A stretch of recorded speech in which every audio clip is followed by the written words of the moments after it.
Ethics class 1। सबसे पहले हम इसका पाठ्यक्रम यानी सिलेबस देखेंगे। सिलेबस में पहला यूनिट है नीति शास्त्र तथा मानवीय सह संबंध।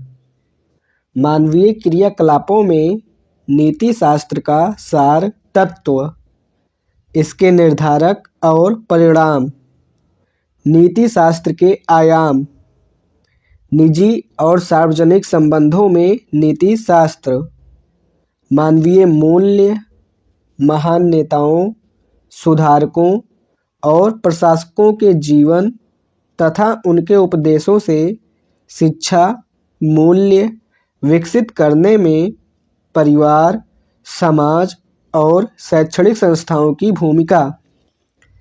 दूसरा यूनिट है अभिवृत्ति, जिसमें है सारांश यानी कंटेंट, सारांश यानी कंटेंट, संरचना, वृत्ति, विचार तथा आचरण के परिप्रेक्ष्य में इसका प्रभाव एवं संबंध।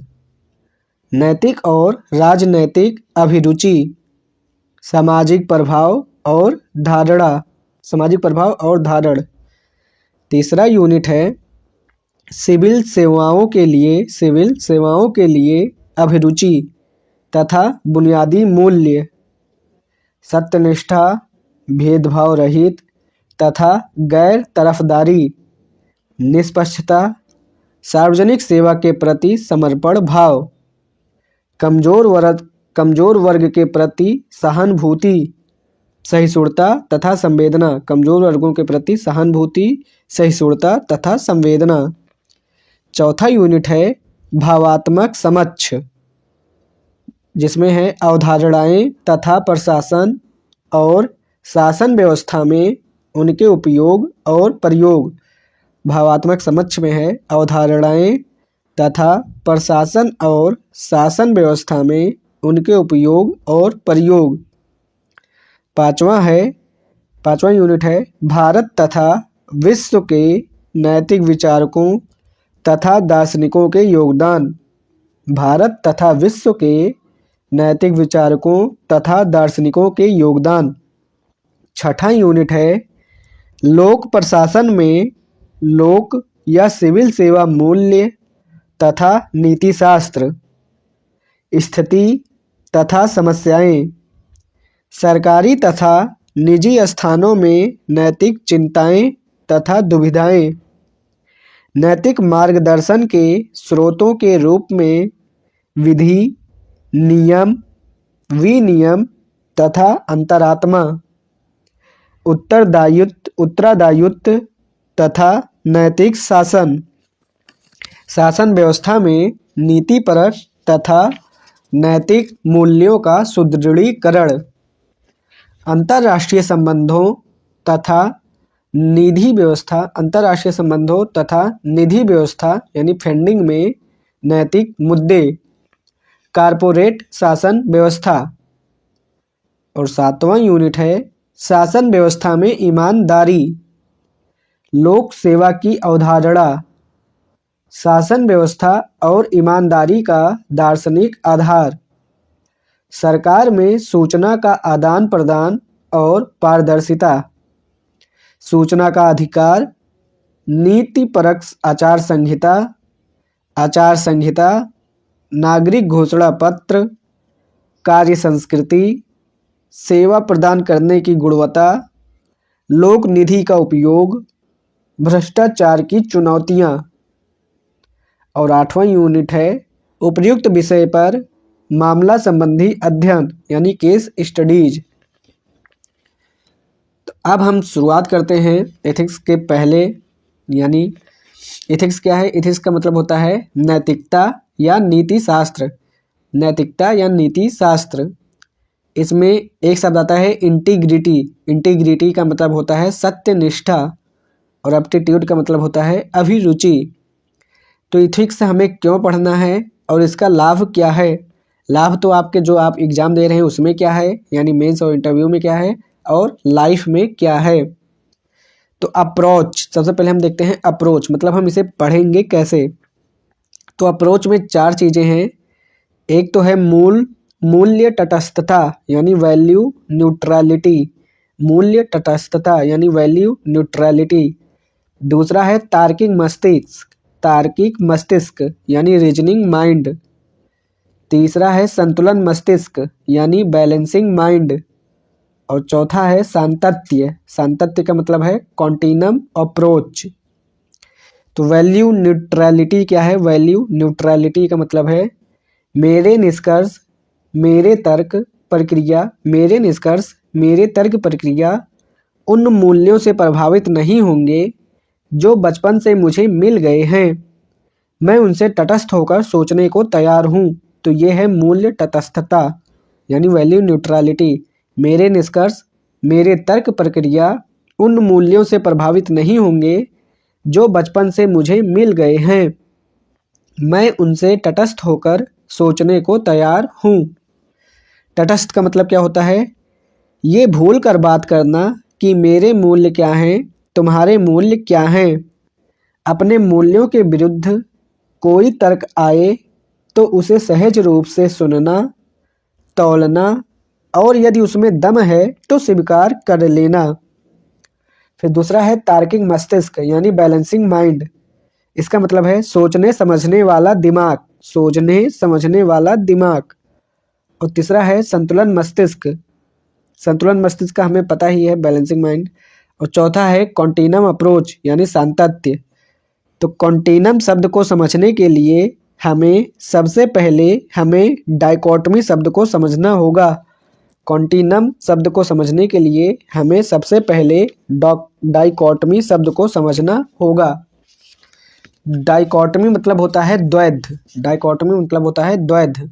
द्वैध मतलब होता है किसी भी चीज़ को दो हिस्सों में बांटकर देखने की आदत, किसी भी चीज़ को दो हिस्सों में बांटकर देखने की आदत। अब हम बात करते हैं सिलेबस। तो सिलेबस में टॉपिक हम 1 से 7 के बात करेंगे। उसके बाद तो सिलेबस को 2 भागों में बांट के देखते हैं। एक थ्योरी है, थ्योरी 1 से 7 यूनिट तक है। और फिर 8वां यूनिट है केस स्टडी। तो थ्योरी में जो पहला यूनिट है वो इंट्रोडक्शन है, दूसरा यूनिट जो है वो एटीट्यूड है, तीसरा यूनिट जो है वो एप्टीट्यूड और वैल्यूज है यानी अभिरुचि और मूल्य है। चौथा यूनिट जो है वो इमोशनल इंटेलिजेंस है यानी भावनात्मक बुद्धिमत्ता है। 5वां जो यूनिट है उसमें फिलॉसफी ऑफ इथिक्स यानी नीति दर्शन को पढ़ना है। 6ठा यूनिट जो है उसमें एडमिनिस्ट्रेटिव इथिक्स यानी प्रशासनिक नैतिकता को पढ़ना है। और 7वां जो है उसमें करप्शन के बारे में यानी भ्रष्टाचार के बारे में पढ़ना है। तो अगर हम बात करें, पहला पॉइंट है फिलॉसफी से लिया गया यूनिट है ऑप्शन नंबर 5। अगर बात करें फिलॉसफी विषय से लिया गया यूनिट है 5वां यानी फिलॉसफी ऑफ इथिक्स जो है वो फिलॉसफी से लिया गया यूनिट है। दूसरा पॉइंट है पब्लिक एडमिनिस्ट्रेटिव से लिया गया यूनिट, 1, 6 तथा 3 का वैल्यू वाला पार्ट है यानी इंट्रोडक्शन, एडमिनिस्ट्रेटिव इथिक्स यानी प्रशासनिक नैतिकता, और जो तीसरा यूनिट है उसमें जो वैल्यू है वो सब जो है ये पब्लिक एडमिनिस्ट्रेटिव सब्जेक्ट से लिया गया है। तीसरा पॉइंट है साइकोलॉजी के सोशल साइकोलॉजी से लिया गया यूनिट है, सोशल साइकोलॉजी से लिया गया यूनिट है। यूनिट नंबर 2 यानी एटीट्यूड, यूनिट नंबर 3 यानी एप्टीट्यूड, और तथा चौथा है यूनिट नंबर 4 इमोशनल इंटेलिजेंस। तो एटीट्यूड, एप्टीट्यूड और इमोशनल इंटेलिजेंस जो है वो साइकोलॉजी के सोशल साइकोलॉजी से सब्जेक्ट से लिया गया है। चौथा पॉइंट है सोशियोलॉजी से लिया गया यूनिट, सोशियोलॉजी सब्जेक्ट से लिया गया यूनिट नंबर 1 है यानी इंट्रोडक्शन। तो सोशियोलॉजी से लिया गया यूनिट नंबर 1 का यानी इंट्रोडक्शन का सब टॉपिक है मूल्य विकसित करने में परिवार, समाज और शैक्षणिक संस्थाओं की भूमिका।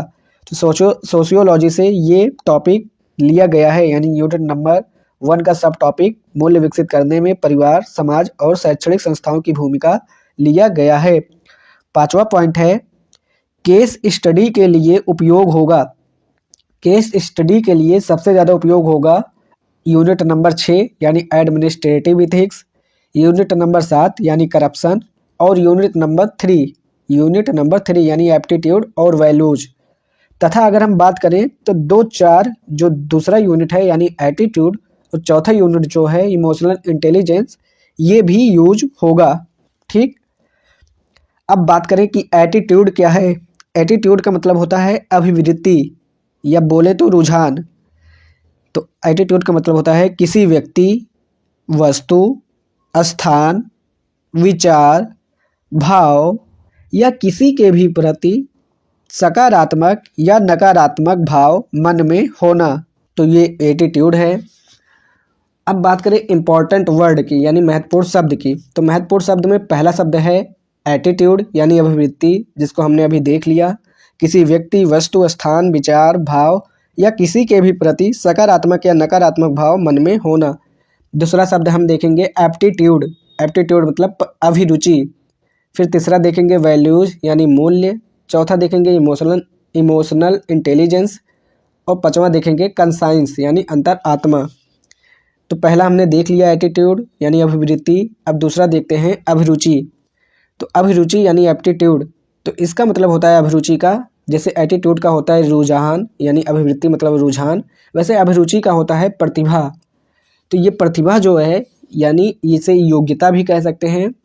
तो अभिरुचि जो है ये प्रतिभा है यानी योग्यता है। ये सामान्यतः जन्मजात होती है और प्रशिक्षण के द्वारा ये निखर जाती है। तो ये अभिरुचि हो गया जो सामान्यतः जन्मजात होती है।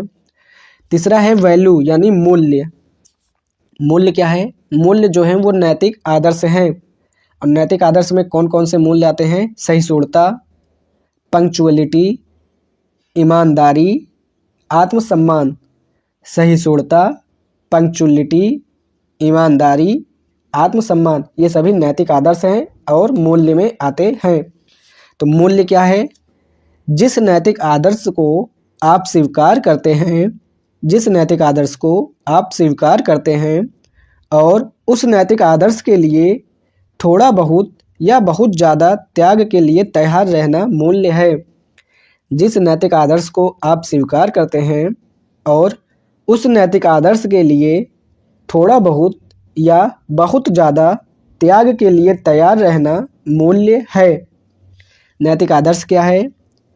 किन आदर्शों के लिए आप सैक्रिफाइस किसी न किसी मात्रा में कर सकते हैं। किन आदर्शों के लिए आप सैक्रिफाइस किसी न किसी मात्रा में कर सकते हैं। फिर सहिष्णुता क्या है? नैतिक आदर्श में आता है सहिष्णुता, पंक्चुअलिटी, ईमानदारी, आत्मसम्मान। तो सहिष्णुता क्या है? किसी के खिलाफ बिना बात के युद्ध नहीं करना। किसी के खिलाफ बिना बात के युद्ध नहीं करना। समझदारी क्या है? समझदारी यानी इंटेलिजेंस। इंटेलिजेंस क्या है? कठिन से कठिन परिस्थिति में रास्ते निकाल लेना ही समझदारी है। कठिन से कठिन परिस्थिति में रास्ते निकाल लेना ही समझदारी है। कठिन से कठिन परिस्थिति में रास्ते निकाल लेना ही समझदारी है। फिर आता है चौथा शब्द है इमोशनल इंटेलिजेंस। तो इमोशनल इंटेलिजेंस क्या है? भावनाओं को समझने और संभालने की समझदारी को भावात्मक बुद्धिमत्ता कहते हैं। भावनाओं को समझने और संभालने की समझदारी को भावात्मक बुद्धिमत्ता कहते हैं। अगर बात करें तो भावना किसकी? तो अपनी भी भावना और दूसरों की भी, यानी अपनी भी और दूसरों की भावनाओं को समझने और संभालने की समझदारी को भावात्मक बुद्धिमत्ता कहते हैं। अब बात करें पांचवा जो है अंतरात्मा। तो अंतरात्मा क्या है? अंदर से देने वाली आवाज़ ही अंतरात्मा है। अंदर से देने वाली आवाज़ ही अंतरात्मा है। फिर एक शब्द आता है अंतर्द्वंद। अंतर्द्वंद का मतलब होता है मन में दो चीज़ों को लेकर मुठभेड़ होना। मन में दो चीज़ों को लेकर मुठभेड़ होना। और इसमें एक शब्द आता है सुपर ईगो। सुपर ईगो मतलब नैतिक मन, इड मतलब स्वार्थी मन। अब हम देखें टॉपिक 1 से संभावित प्रश्न, यानी इंट्रोडक्शन जो है उससे संभावित प्रश्न। तो पहला प्रश्न है नैतिकता क्या है? यह वस्तुनिष्ठ होती है या आत्मनिष्ठ? 3 स्टार। दूसरा प्रश्न है, नैतिक मूल्य क्या है? कुछ विचारक मानते हैं कि नैतिक मूल्य नित्य और अस्थायी होते हैं, जबकि कुछ का मानना है कि वे समय और स्थान के अनुसार बदलते रहते हैं। इस संबंध में आपकी क्या राय है? स्पष्ट करें। 4 स्टार। तीसरा प्रश्न है, क्या मनुष्य के सभी कृत्य नैतिक या अनैतिक ही होते हैं? क्या ऐसी संभावना है कि कोई कृत्य न नैतिक हो और न अनैतिक? विचार करें। 1 स्टार। चौथा प्रश्न है, नैतिक व्यवस्था किसी समाज या प्रशासन के लिए क्यों आवश्यक है? समाज को इससे क्या लाभ होते हैं और क्या नुकसान? 1.5 स्टार।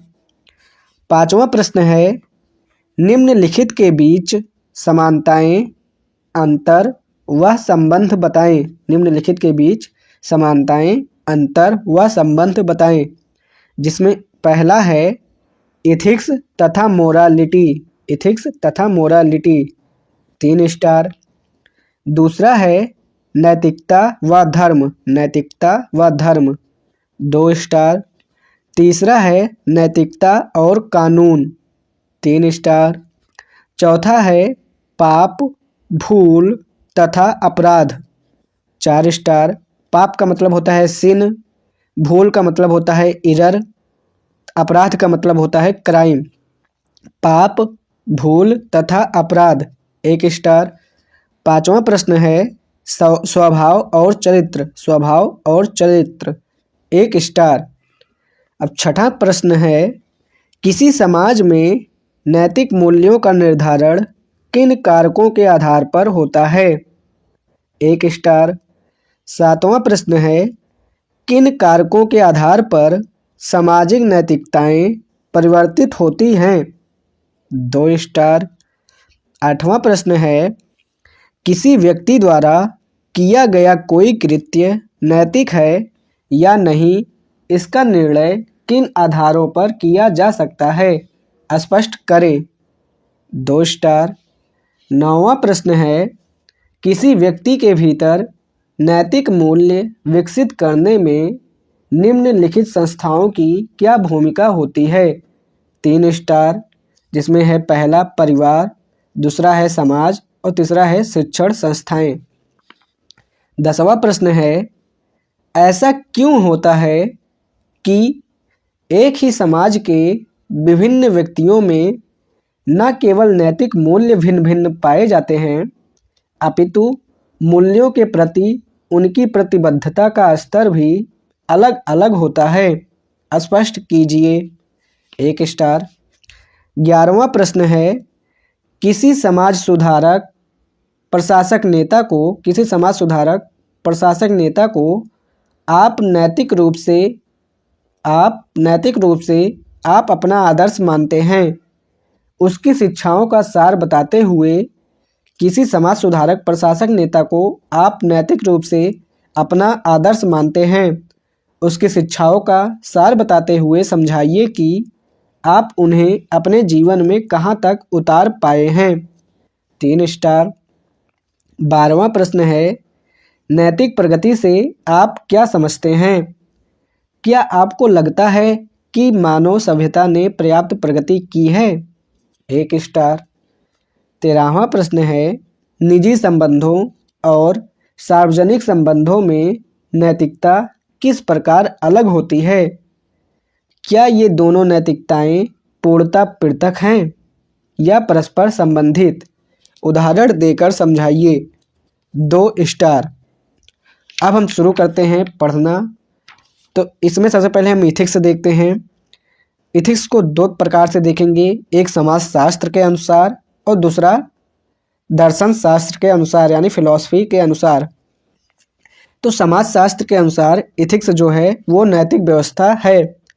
समाजशास्त्र के अनुसार इथिक्स नैतिक व्यवस्था है। जबकि दर्शन शास्त्र की 3 शाखा है। दर्शन शास्त्र की 3 शाखा है। पहला है ज्ञान मीमांसा, दूसरा है तत्व मीमांसा, तीसरा है नीति मीमांसा। ज्ञान मीमांसा, तत्व मीमांसा, नीति मीमांसा। ज्ञान मीमांसा का इंग्लिश है इपिस्टीमोलॉजी, इपिस्टीमोलॉजी, इपिस्टीमोलॉजी। तत्व मीमांसा का है मेटालॉजिक्स, मेटालॉजिक्स, मेटालॉजिक्स। और नीति मीमांसा का है इथिक्स, नीति मीमांसा का है इथिक्स। तो फिलॉसफी की 3 शाखा हैं, यानी दर्शन शास्त्र की 3 शाखा हैं। ज्ञान मीमांसा यानी इपिस्टीमोलॉजी, दूसरा है तत्व मीमांसा यानी मेटालॉजिक्स, और तीसरा है नीति मीमांसा यानी इथिक्स। तत्व मीमांसा क्या होता है? तत्व मीमांसा में हम क्या देखते हैं? तत्व मीमांसा यानी मेटालॉजिक्स में हम देखते हैं ईश्वर, आत्मा और जगत। ईश्वर क्या है, आत्मा क्या है और जगत क्या है, इसके बारे में हम तत्व मीमांसा में देखते हैं। जबकि नीति मीमांसा क्या है? नीति मीमांसा में उद्देश्य और साधना के बारे में पढ़ते हैं। नीति मीमांसा में हम उद्देश्य और साधना के बारे में पढ़ते हैं। तो अगर हम बात करें दर्शन शास्त्र के अनुसार, तो दर्शन शास्त्र के अनुसार दर्शन शास्त्र की वह शाखा, दर्शन शास्त्र की वह शाखा जो मनुष्य या समाज को, जो मनुष्य या समाज को 2 प्रश्नों का उत्तर दे, जो दर्शन शास्त्र की वह शाखा जो मनुष्य या समाज को 2 प्रश्नों का उत्तर दे। पहला, मनुष्य की जीवन का उद्देश्य क्या है, मनुष्य के जीवन का उद्देश्य क्या है। दूसरा, उस उद्देश्य प्राप्ति के तरीके कौन से हैं, उस उद्देश्य प्राप्ति के तरीके कौन से हैं। इस पूरी प्रक्रिया के अध्ययन को इथिक्स कहते हैं। तो दर्शन शास्त्र के अनुसार दर्शन शास्त्र की वह शाखा जो मनुष्य या समाज को 2 प्रश्नों का उत्तर दे। पहला, मनुष्य के जीवन का उद्देश्य क्या है, और दूसरा, उस उद्देश्य प्राप्ति के तरीके कौन से हैं। इस पूरी प्रक्रिया के अध्ययन को इथिक्स कहते हैं। अब बात करें समाजीकरण की, तो समाजीकरण का मतलब होता है समाज तटस्थ बच्चे को सामाजिक व्यक्ति बनाने की प्रक्रिया को समाजीकरण कहते हैं। समाज तटस्थ बच्चे को सामाजिक व्यक्ति बनाने की प्रक्रिया को समाजीकरण कहते हैं। समाज तटस्थ बच्चे को सामाजिक व्यक्ति बनाने की प्रक्रिया को समाजीकरण कहते हैं। तो इसी के साथ लेक्चर नंबर 1 यहीं पे समाप्त होता है। इथिक्स क्लास 2, नैतिकता क्या है? नैतिकता वह सामाजिक व्यवस्था है जो किसी समाज के व्यक्तियों के लिए नैतिक मूल्यों और आचरण के प्रतिमानों का निर्धारण करती है तथा यह प्रयास करती है कि समाज के सदस्यों का व्यवहार उन्हीं मूल्यों व प्रतिमानों के अनुरूप विनियमित हो सके। दोबारा से पढ़ता हूँ, नैतिकता क्या है? नैतिकता वह सामाजिक व्यवस्था है जो किसी समाज के व्यक्तियों के लिए नैतिक मूल्यों और आचरण के प्रतिमानों का निर्धारण करती है तथा यह प्रयास करती है कि समाज के सदस्यों का व्यवहार तथा यह प्रयास करती है कि समाज के सदस्यों का व्यवहार उन्हीं मूल्यों व प्रतिमानों के अनुरूप विनियमित हो सके। अब देखते हैं इथिक्स यानी नैतिकता और मोरालिटी में समानताएं, अंतर व संबंध। इथिक्स यानी नैतिकता और मोरालिटी में समानताएं, अंतर व संबंध। तो इथिक्स शब्द ग्रीक भाषा के इथिका शब्द से बना है और इथिका शब्द इथोस शब्द से मिलकर बना है।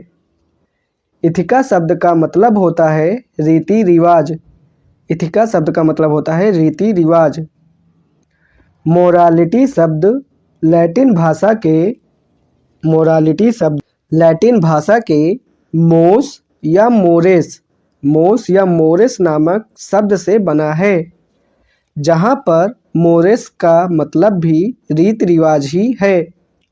तो मोरालिटी शब्द लैटिन भाषा के मोस या मोरेस नामक शब्द से बना है, जहाँ पर मोरेस का मतलब भी रीति रिवाज ही है।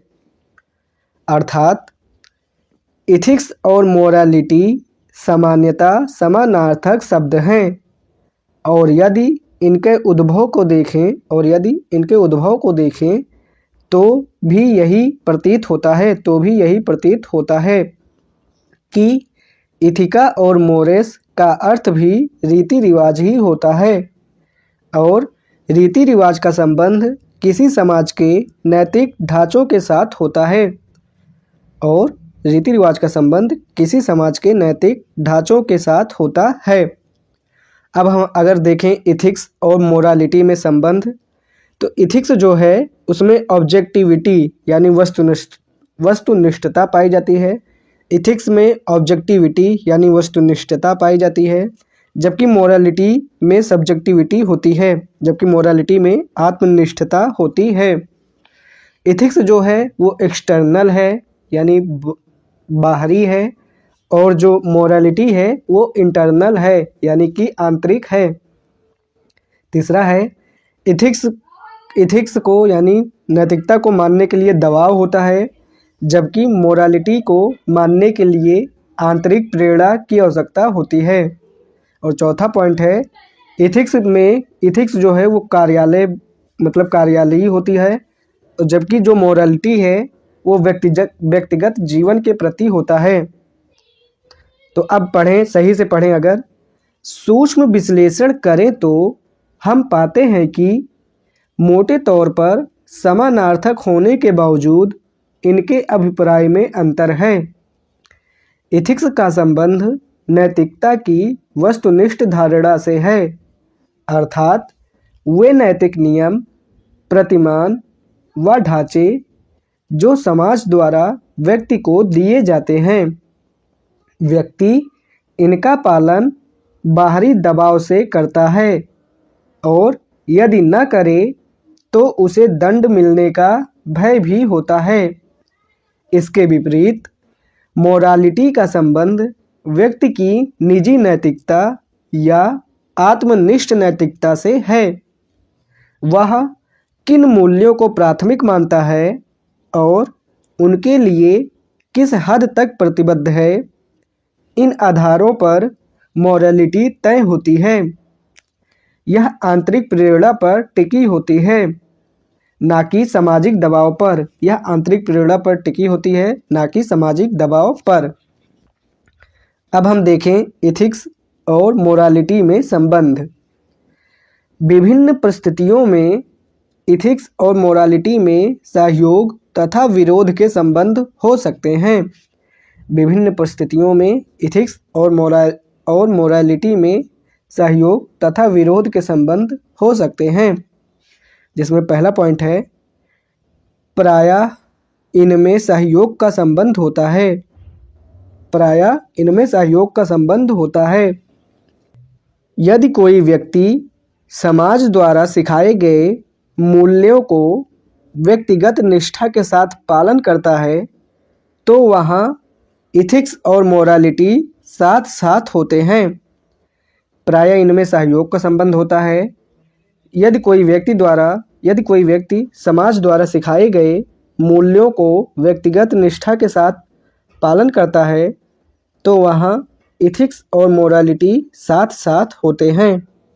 जैसे किसी बच्चे द्वारा माता पिता के पैर छूने के नियम का निष्ठा के साथ पालन किया जाना। जैसे किसी बच्चे द्वारा माता पिता के पैर छूने के नियम का निष्ठा के साथ पालन किया जाना। दूसरा पॉइंट है कभी कभी इथिक्स और मोरालिटी के बीच अंतर विरोध होता है, विशेषतः तब जब कभी कभी इथिक्स और मोरालिटी के बीच अंतर विरोध होता है, विशेषतः तब जब नैतिक नियमों और अंतरात्मा के पास टकराहट की स्थिति पैदा हो जाए। उदाहरण के लिए यदि लाइलाज रोग में दर्द से तड़पता हुआ मरीज डॉक्टर से यूथेनेसिया यानी इच्छा मृत्यु यूथेनेसिया का निवेदन करे तो डॉक्टर मेडिकल एथिक्स के तहत उसे मृत्यु नहीं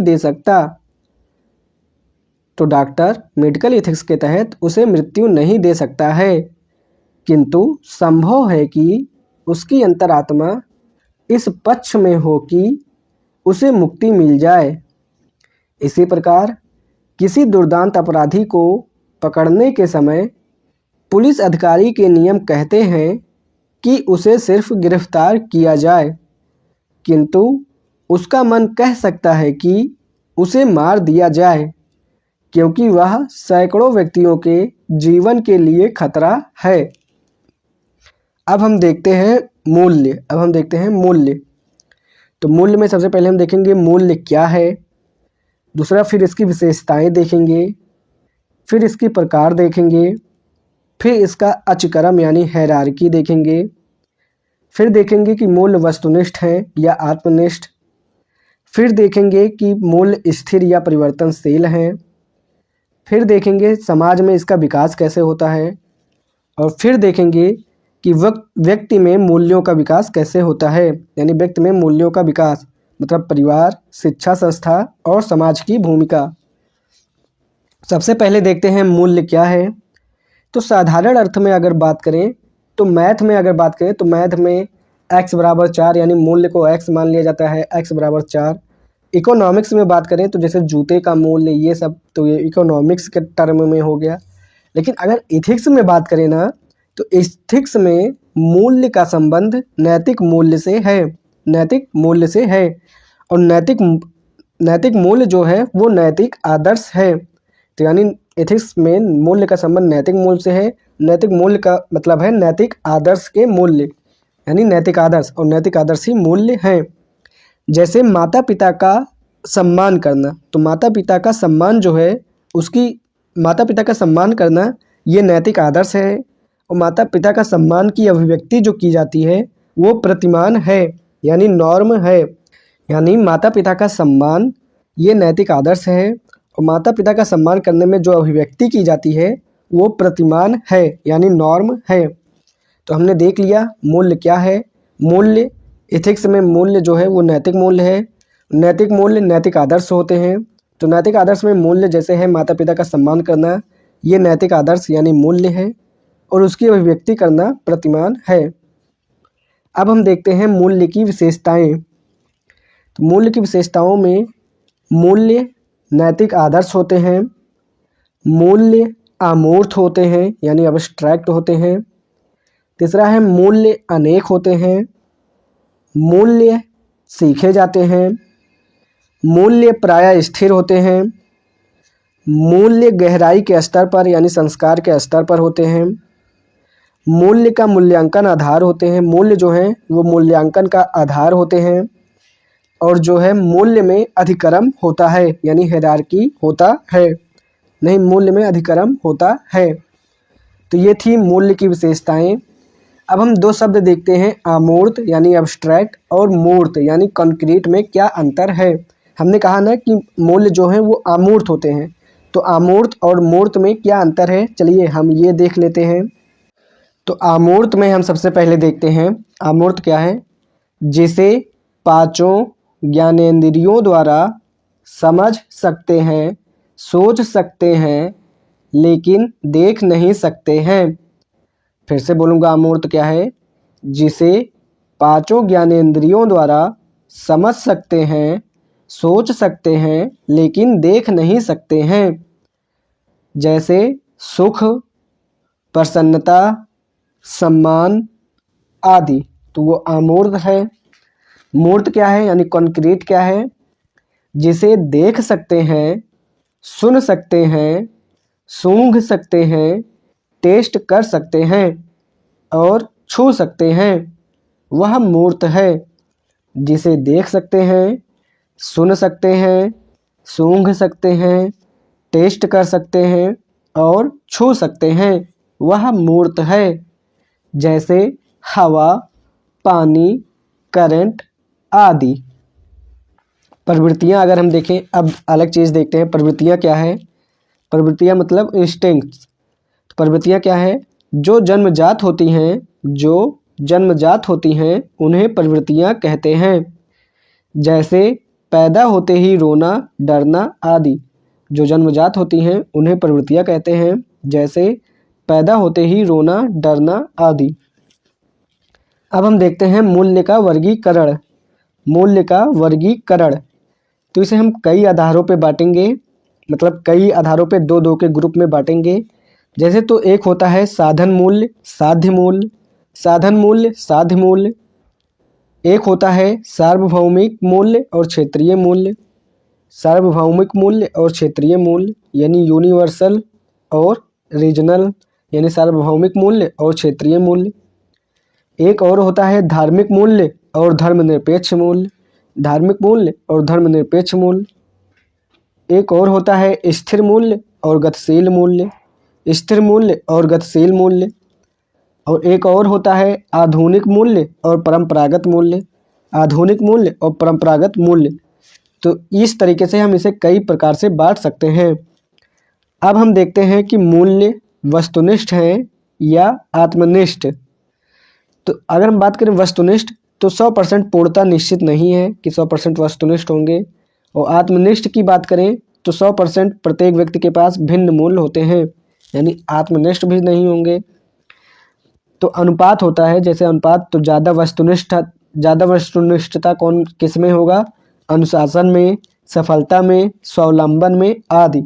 और ज़्यादा आत्मनिष्ठता किस में होगा? होमोसेक्सुअलिटी, को लिविंग आदि में। तो देखते हैं मूल्य वस्तुनिष्ठ है या आत्मनिष्ठ। दार्शनिकों में मतभेद है कि मूल्य वस्तुनिष्ठ है या आत्मनिष्ठ।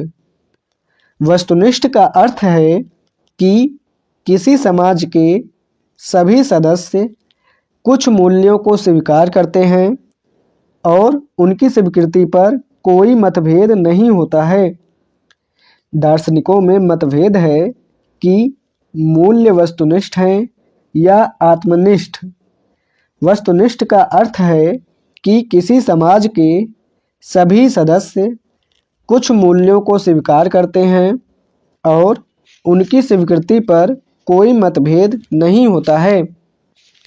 इसके विपरीत मूल्यों का आत्मनिष्ठ होने का अर्थ है कि विभिन्न व्यक्ति मूल्यों के प्रति अलग अलग राय रखें। इसके विपरीत मूल्यों का आत्मनिष्ठ होने का अर्थ है कि विभिन्न व्यक्ति मूल्यों के प्रति अलग अलग राय रखें।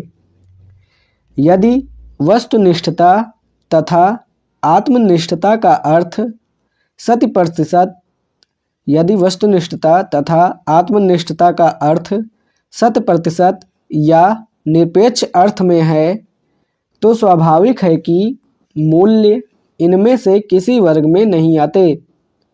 पूर्णतः वस्तुनिष्ठ होने का अर्थ है कि समाज का एक भी व्यक्ति मूल्य संहिता के विरोध में नहीं है।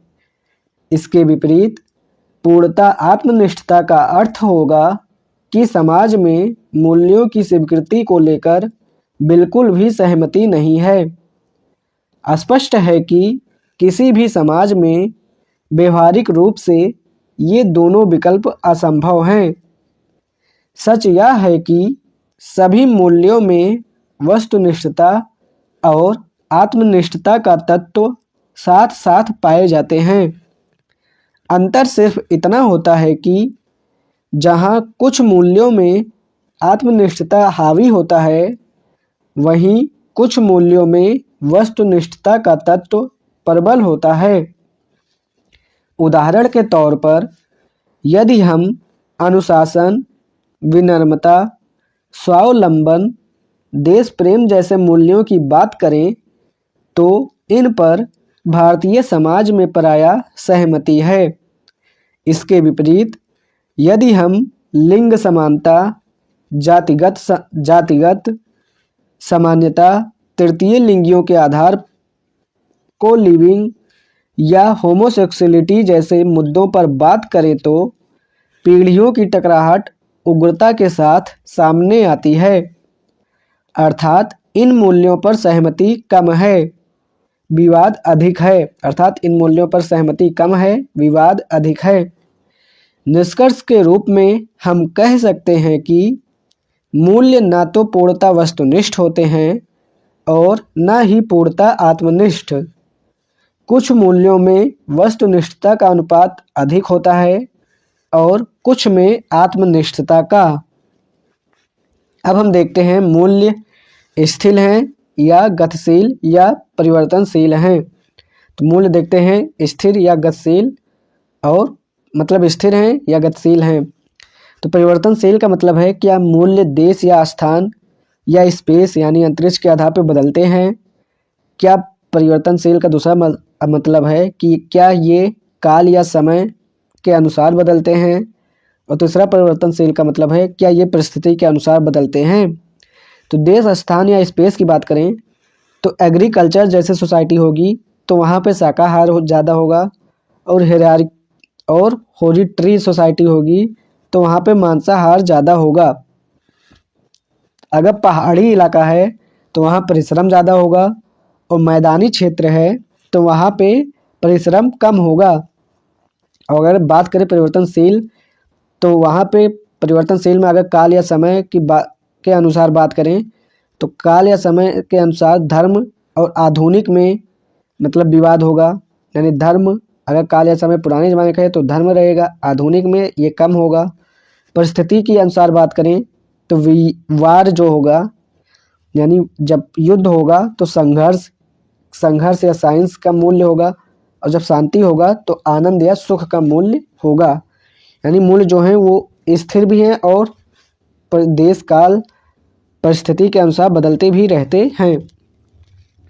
अब बात करें कि मूल्य सकारात्मक या नकारात्मक। तो मूल्य सकारात्मक क्या है, जो करनी चाहिए, यानी आदर्श रूप में जो करनी चाहिए वो मूल्य का सकारात्मक है। मूल्य का नकारात्मक क्या है, जो नहीं करनी चाहिए। अब इसमें पहला पॉइंट हम देखते हैं मूल्य स्थिर या गतिशील में। मूल्यों की स्थिरता और गतिशीलता पर दार्शनिकों में अत्यंत विवाद है। दूसरा पॉइंट है स्थिरता का अर्थ है मूल्यों का नित्य और शाश्वत होना, जबकि परिवर्तनशीलता का अर्थ होता है कि मूल्य देश काल व परिस्थिति के अनुसार परिवर्तित होते हैं। सामान्यतः सभी मूल्य किसी न किसी मात्रा में परिवर्तनशील होते हैं। जिसमें का पॉइंट है देश के अनुसार। तो देश के अनुसार हमने देख लिया, जहाँ पे कृषि सोसाइटी होगी, कृषि समाज होगा, वहाँ पे शाकाहार ज़्यादा होगा, और जहाँ पे हायरार्की सोसाइटी होगी वहाँ पे मांसाहार ज़्यादा होगा। जहाँ पहाड़ी इलाकों में परिश्रम का मूल्य ज़्यादा होगा और मैदानी इलाकों में परिश्रम का मूल्य कम होगा। तो काल के अनुसार कैसे परिवर्तित होता है, तो काल के अनुसार जैसे पुराने समय में धर्म का मूल्य ज़्यादा होगा और आज के समय में आधुनिक विचारधाराओं का मूल्य ज़्यादा होगा।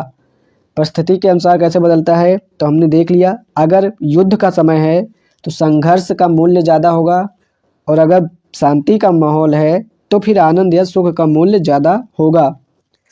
तीसरा पॉइंट है किंतु इसका अर्थ यह नहीं है कि मूल्य अनावश्यक रूप से परिवर्तित होते हैं। सामान्यतः उनमें अस्थायित्व की प्रवृत्ति होती है।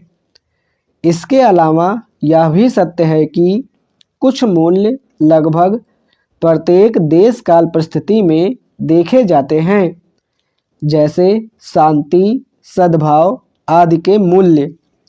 किंतु इसका अर्थ यह नहीं है कि मूल्य अनावश्यक रूप से परिवर्तित होते हैं। सामान्यतः उनमें अस्थायित्व की प्रवृत्ति होती है।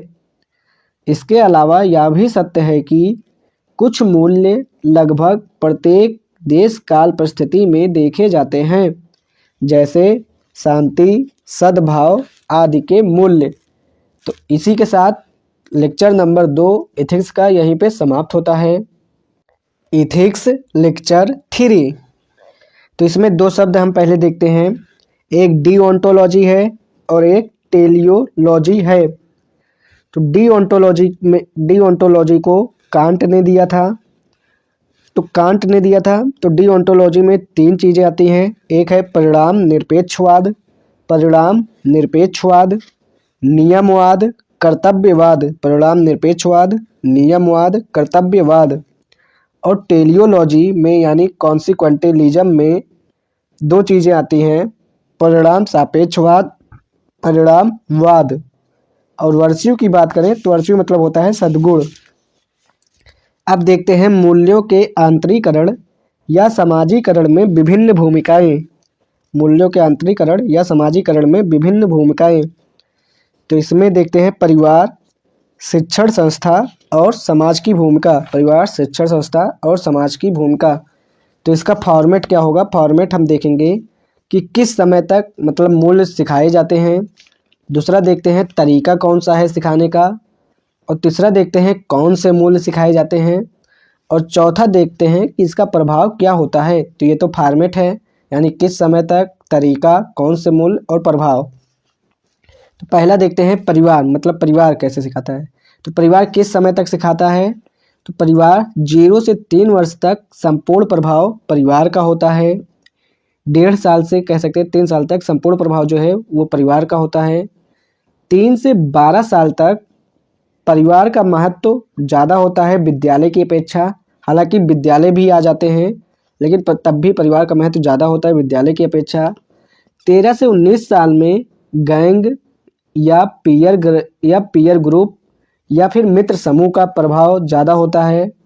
उसके बाद 21 साल में व्यवसाय का मूल्य आ जाता है। 0 से 6 माह के बच्चों में मैं यानी सेल्फ की भावना नहीं होती है। 0 से 6 माह के बच्चों में मैं यानी सेल्फ की भावना नहीं होती है। जॉन बॉल्वी का रिसर्च यह साबित करता है कि माँ का सहज प्रेम न मिलने से बच्चे न केवल अपराधी बनते हैं, बल्कि अभ्यस्त अपराधी बनने की टेंडेंसी ज़्यादा होती है। जॉन बॉल्वी का रिसर्च यह साबित करता है कि माँ का सहज प्यार न मिलने से बच्चे न केवल अपराधी बनते हैं, बल्कि अभ्यस्त अपराधी बनने की टेंडेंसी ज़्यादा होती है। दूसरा है तरीका कौन सा है। तो तरीका में एक तो प्रत्यक्ष तरीका है और एक परोक्ष तरीका है। प्रत्यक्ष तरीका मतलब प्रत्यक्ष में जैसे निर्देश के माध्यम से और टोका टाकी के माध्यम से प्रत्यक्ष तरीका हो गया। परोक्ष रूप में कैसा होता है? परोक्ष रूप में जैसे आचरण के माध्यम से सिखाना, यानी आचरण से सिखाना, ये परोक्ष तरीका है। और निर्देश और टोका टाकी के माध्यम से सिखाना ये प्रत्यक्ष तरीका है। तो जॉन बाउंद्रा नाम के वैज्ञानिक ने रिसर्च करके यह स्थापित किया कि जॉन बाउंद्रा नाम के वैज्ञानिक ने रिसर्च करके यह स्थापित किया कि बच्चे इंस्ट्रक्शन से नहीं सीखते हैं। जॉन बाउंद्रा नाम के वैज्ञानिक ने रिसर्च करके यह स्थापित किया कि बच्चे इंस्ट्रक्शन से नहीं सीखते हैं। बच्चे सीखते हैं ऑब्जर्वेशन यानी अवकलन से। बच्चे सीखते हैं ऑब्जर्वेशन यानी अवकलन से। माता पिता के व्यवहार देखकर सीखते हैं, यानी बच्चे इंस्ट्रक्शन से नहीं सीखते हैं, बच्चे सीखते हैं ऑब्जर्वेशन यानी अवकलन से, यानी माता पिता के व्यवहार देखकर सीखते हैं। क्लासिकल कंडीशनिंग सिद्धांत है कि बच्चे अपने परिवेश में चीज़ों को देखते देखते वैसे ही करने लग जाते हैं जैसे उनके घर के लोग कर रहे होते हैं। क्लासिकल कंडीशनिंग सिद्धांत है कि बच्चे अपने परिवेश में चीज़ों को देखते देखते वैसे ही करने लग जाते हैं जैसे उनके घर के लोग कर रहे होते हैं। बच्चों का अपने माता पिता का व्यवहार देखते देखते वैसे ही करने लग जाना ही बच्चों का अपने माता पिता का व्यवहार देखते देखते वैसे ही करने लग जाना ही क्लासिकल कंडीशनिंग है। और तीसरा पॉइंट है कौन से मूल्य सिखाते हैं। तो मूल्य दो हैं, एक अच्छे और दूसरे बुरे मूल्य। तो बुरे में जैसे कट्टर, रूढ़िवादी, रंग भेदवादी, तो ये सब बुरे मूल्य माने जाते हैं। तो कौन से मूल्य सिखाते हैं? तो परिवार आपको आधारभूत मूल्य सिखाते हैं। परिवार आपको आधारभूत मूल्य सिखाते हैं। परिवार शेयरिंग का मूल्य सिखाते हैं। परिवार केयरिंग का मूल्य सिखाते हैं। परिवार सम्मान का मूल्य सिखाते हैं। परिवार विनम्रता का मूल्य सिखाते हैं। और प्रभाव क्या होता है? चौथा है प्रभाव सर्वाधिक होता है। सर्वाधिक प्रभाव होता है। जो मूल्य 6 साल तक बन गए, जो मूल्य 6 साल तक बन गए, लगभग पूरा जीवन व्यक्तित्व वैसे ही रहता है। लगभग पूरा जीवन व्यक्तित्व वैसे ही रहता है। उसमें छोटा मोटा बदलाव भले आए, उसमें छोटा मोटा बदलाव भले आए, पर बहुत बड़ा बदलाव आने की संभावना नहीं है। पर बहुत बड़ा बदलाव आने की संभावना नहीं है। अब देखते हैं मूल्य विकसित करने में शिक्षण संस्थान की भूमिका। मूल्य विकसित करने में शिक्षण संस्था की भूमिका। तो ये दो प्रकार के मूल्य देते हैं, एक प्राथमिक मूल्य और दूसरा उच्च मूल्य। प्राथमिक मूल्य जो होते हैं तो वो 3 से 14 साल के बच्चों को दिए जाते हैं।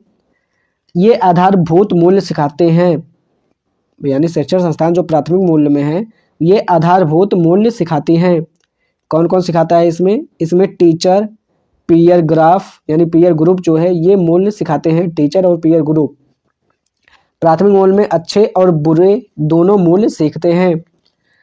और प्राथमिक जब उच्च आता है तो उच्च मूल्य जब होता है ये 15 से अधिक साल के बच्चों को सिखाए जाते हैं।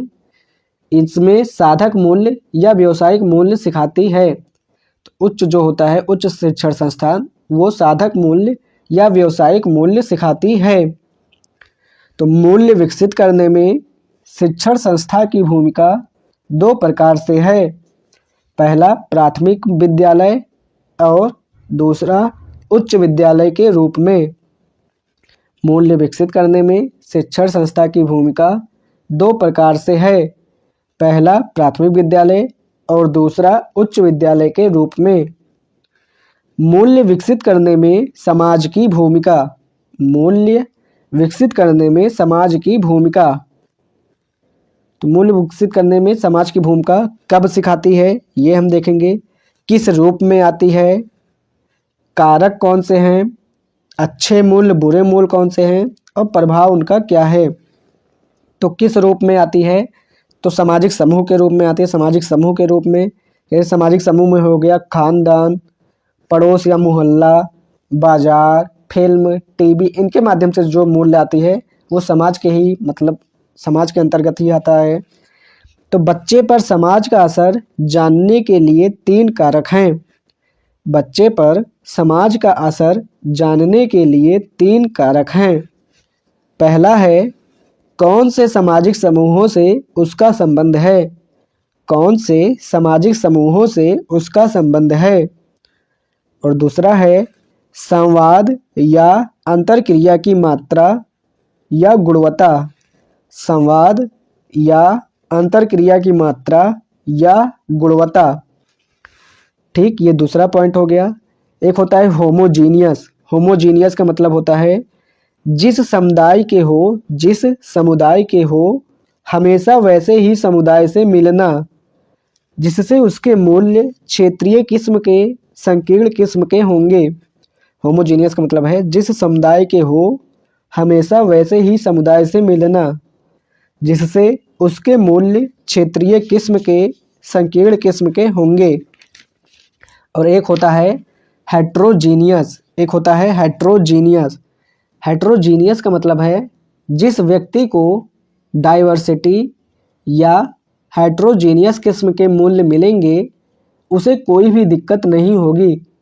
जिस व्यक्ति को डाइवर्सिटी या हेट्रोजीनियस किस्म के मूल्य मिलेंगे उसे कोई भी दिक्कत नहीं होगी। अब एक देखते हैं नया टॉपिक, मतलब है आचरण। आचरण मतलब कंडक्ट यानी आचरण। तो आचरण क्या है? तो उससे पहले हम कृत्य देखेंगे यानी एक्शन। हम जो भी करते हैं वो कृत्य है। तो एक्शन जो है वो 3 प्रकार से होते हैं। एक होता है नैतिक यानी मोरल, दूसरा होता है अनैतिक यानी इमोरल, तीसरा एक्शन होता है न नैतिक न अनैतिक यानी नॉन मोरल। इसे न नैतिक या न अनैतिक को नीति शून्य काल या निर्नैतिक काल भी बोला जाता है। इंग्लिश में इसे हम बोल सकते हैं नॉन मोरल और हिंदी में बोल सकते हैं नीति शून्य काल या निर्नैतिक काल। नैतिक का उदाहरण है यानी मोरल का उदाहरण है किसी प्यासे व्यक्ति को पानी पिलाना, किसी प्यासे व्यक्ति को पानी पिलाना। और नैतिक का क्या उदाहरण है? तो पहला उदाहरण हमने देखा किसी प्यासे व्यक्ति को पानी पिलाना, किसी पढ़ाकू व्यक्ति को किताब दे देना, किसी पढ़ाकू व्यक्ति को किताब दे देना आदि। ये सब नैतिक का उदाहरण है। अनैतिक यानी इमोरल का उदाहरण क्या है?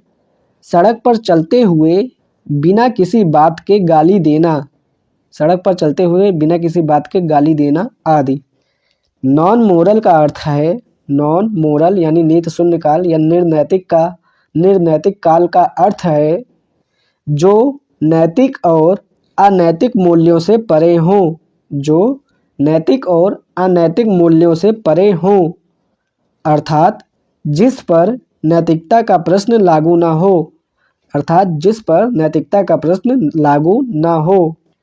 तो नॉन मोरल का उदाहरण है छींकना, खांसना, सांस लेना, उल्टी करना आदि। तो ये सब नॉन मोरल के उदाहरण हैं। अब हम देखते हैं स्टिमुलस। स्टिमुलस क्या है? ये है उत्प्रेरक।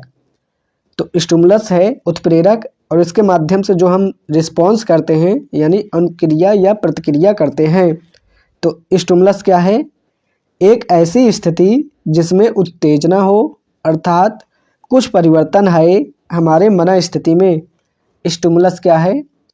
एक ऐसी स्थिति जिसमें उत्तेजना हो, अर्थात कुछ परिवर्तन आए हमारे मन स्थिति में। स्टिमुलस क्या है? एक ऐसी स्थिति जिसमें उत्तेजना हो, अर्थात कुछ परिवर्तन आए हमारे मन स्थिति में। तो रिस्पॉन्स क्या है? रिस्पॉन्स 3 तरीके से आ सकता है। रिस्पॉन्स मतलब अनुक्रिया या प्रतिक्रिया, ये 3 तरीकों से आ सकता है।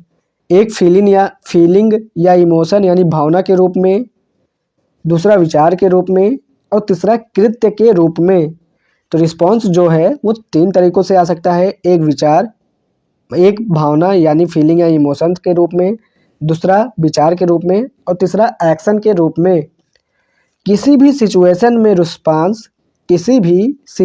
में रिस्पॉन्स इमोशन के रूप में आ सकता है, थॉट यानी विचार के रूप में आ सकता है और एक्शन के रूप में आ सकता है। लेकिन जब भी एक्शन के रूप में आएगा तो वह भावना या विचार के द्वारा या इसके बाद आता है। लेकिन जब भी एक्शन के रूप में आएगा तो वह भावना या विचार के द्वारा या इसके बाद आता है। आचरण क्या है? आचरण एक खास किस्म का एक्शन होता है। आचरण एक खास किस्म का एक्शन होता है। आचरण एक खास किस्म का एक्शन होता है। तो 3 चीज़ें हम देखते हैं। एक है इंटेंशन, एक है एक्शन और एक तीसरा देखेंगे पनिशमेंट। अगर आपका इंटेंशन है और आपने एक्शन नहीं किया, मतलब आपका इंटेंशन है लेकिन आपने एक्शन नहीं किया, तो आपको पनिशमेंट नहीं मिलेगा। लेकिन आपका इंटेंशन नहीं है लेकिन आपसे एक्शन हो गया तो आपको थोड़ी सी सज़ा मिलेगी। लेकिन आपका इंटेंशन भी है और आपने एक्शन भी कर दिया तो आपको पूरी सज़ा होगी। ठीक, तो अब हम देखते हैं एक्शन किसके किसके हो सकते हैं। एक्शन किसके किसके हो सकते हैं? तो एक्शन पेड़ पौधों के हो सकते हैं, पशु पक्षी के हो सकते हैं, मशीन के हो सकते हैं यानी रोबोट के, और मानव के हो सकते हैं। पेड़ पौधों में जैसे छुई मुई का पेड़ है तो ये भी एक्शन करता है। पशु पक्षी का एक्शन तो हमें पता ही है। रोबोट भी एक्शन करता है और मानव तो करते ही हैं। तो पेड़ पौधों, पशु पक्षी, मशीन जो एक्शन करते हैं ये निर्नैतिक होते हैं। नैतिकता का संबंध केवल एक्शन से है। नैतिकता का संबंध केवल एक्शन से है और उन एक्शन से है जो मनुष्य करते हैं और केवल कुछ मनुष्य करते हैं, सभी नहीं। नैतिकता का संबंध केवल एक्शन से है और उन एक्शन से है जो मनुष्य करते हैं और केवल कुछ मनुष्य करते हैं, सभी नहीं। तो इसी के साथ लेक्चर नंबर 3 यहीं पे समाप्त होता है।